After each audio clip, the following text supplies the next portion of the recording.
तौबा के कानून को ज़रा बयान कर दीजिए और गुनाह कबीरा और गुनाह सगीरा में क्या फ़र्क है? कुरान मजीद ये कहता है कि गुनाह कबीरा और गुनाह सगीरा का फ़र्क मैं पहले वाज़े कर देता हूँ। देखिए, बात यह है कि दो तरह के जराइम होते हैं। एक वो चीज़ें हैं कि जिनको बराह रास्त जुर्म की हैसियत हासिल है, जैसे बदकारी है, जैसे शिरक है, जैसे कत्ल है।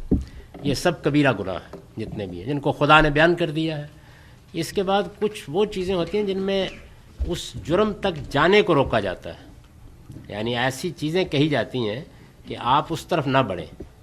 उन हिदायत की खिलाफ वर्जी करना ये सगीरा बना देता है गुनाह को। मसलन ये कहा गया है ना कि एक मर्द और औरत अलहदगी में ना बैठें। ये क्यों कहा गया है? इसलिए कि कहीं नौबत बदकारी पे ना पहुंच जाए।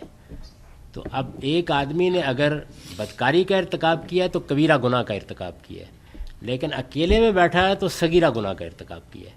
और रसूलुल्लाह ने इसके बारे में जो फरमाया वो ये है कि जब एक शख्स ने ये जो उसको कहा गया था कि एहतियात करो, उसने सारी एहतियातों की खिलाफ वर्जी की और आखिर में जाके खुदा के खौफ से खड़ा हो गया और उसने कहा कि मैं नहीं करूँगा गुनाह, तो अल्लाह इस खिलाफ वर्जी पर भी माफ़ फरमा देगा।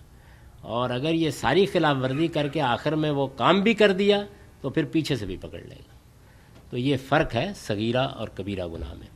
तौबा का कानून ये है कि बड़े से बड़े गुनाह का इर्तिकाब भी कर लिया है तो अल्लाह ताला कुरान मजीद में ये कहते हैं कि अगर फ़ौरन मेरी तरफ आ जाओगे तो मैंने अपने ऊपर लाजिम कर लिया है कि माफ़ कर दूँ।